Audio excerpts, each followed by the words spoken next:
Could you imagine you're down to rice and beans, that's all you have left to eat? And to make matters worse, you completely forgot to put spices in your preps.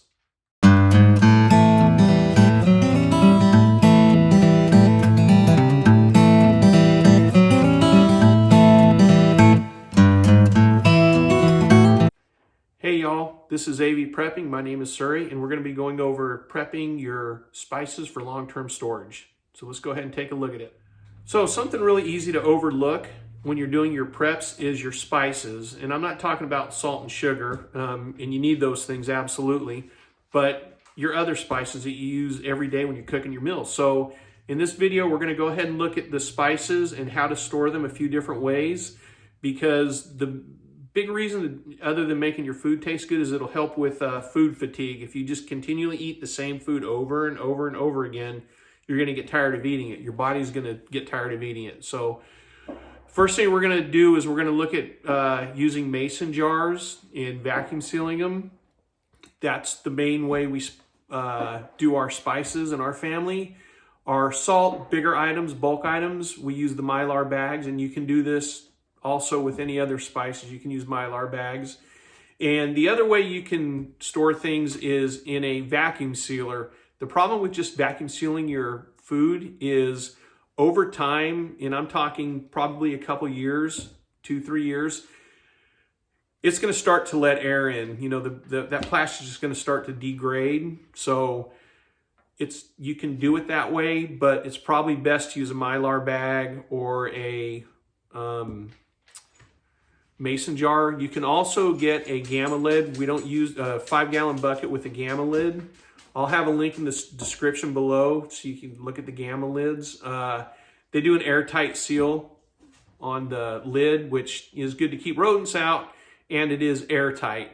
So it's a pretty good system, but we have totes that lock for all of our food that we have in our Mylar bags. And the mason jars, you don't have to worry about rodents getting into it. So let's go ahead and get into this. So the next way I'm gonna show you is using a mason jar in the vacuum sealer. I have videos on that, but I'm gonna go ahead and put a little bit of it in this video, and you can see how well it works. So let's go ahead and take a look at that real quick. So right now, all I'm doing is preparing my spices to put in here. This is a container of rosemary. There's a little bit of headspace in here. We've used a little bit of this rosemary, but I always leave a headspace about 1 inch, which is the bottom of the mason jar right here.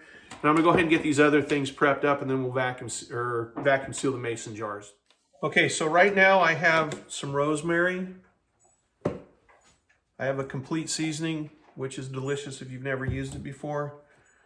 Ground cinnamon and some garlic. So I'm showing you can do this in small containers also. I have another video where I used a pickle jar. You can repurpose anything. You can put the lid on it with an oxygen absorber. Okay, so I have my mason jar attachment that goes on top. I have the canning lid.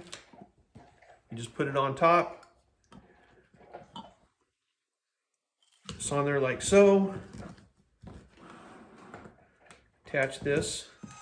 Okay, so it's done now. Take the attachment off.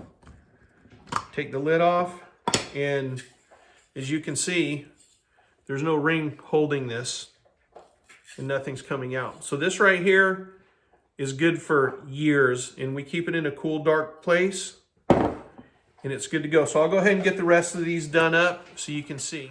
Okay, for the small mason jars, I'm going to be using oxygen absorbers. Here they are, and you can hear the air coming right out of them. Going to put these in here.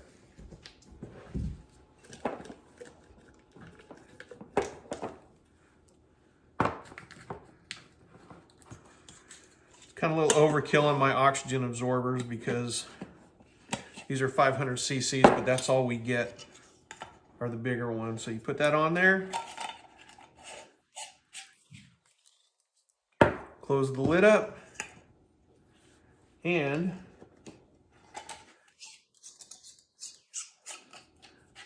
now we have spices and seasoning that's going to last a really, really long time. Okay, so real quickly, go over what we did. We did the complete seasoning. We did the rosemary. I did the 2 smaller mason jars right here of garlic and cinnamon. I did those 2 with oxygen absorbers in them. They're going to last a really, really super long time. So here's a call to action. Look at the spices you have. You know, if you use spices quite a bit, do you have enough? If you have to survive on rice and beans or pre-made food, to spice it up. You know, you can do a lot with spices. You know, in the Marine Corps for 8 years, I brought a lot of spices with me out in the field to make MREs taste good, because way back then, they were pretty crappy tasting. So go ahead and look to see what you have. If you don't have spices, go ahead and start thinking about doing them. Again, you can use smaller jars. You can use the bigger jars. You can repurpose your pickle, pepper, whatever jelly jars. Keep the lids. Get them cleaned out, sanitize them. Put your spices in there. Put an oxygen absorber in there. And close it up. And you'll have spices last a really long time. You know, spices, like anything else, over time, if air gets to them, they'll oxidize, they'll lose flavor, and just not be as good as they normally are. So something to think about. A real easily overlooked prep is spices. So hopefully this will get something going in your brain housing group. You can think about, hey, do I have enough spices? And you can go ahead and get what you need. You can go to the dollar store. You can get the bigger containers like this. You can get small containers of spices. But go ahead and get these things, because spices, like everything else, the prices are going to go up. Again, thanks for taking the time. Please hit the like and subscribe button. Share this with your friends if it was helpful. Leave a comment if you have any suggestions on videos you'd like to see. Please let me know. Thanks for taking the time to watch this video. God bless your family in America. Bye-bye.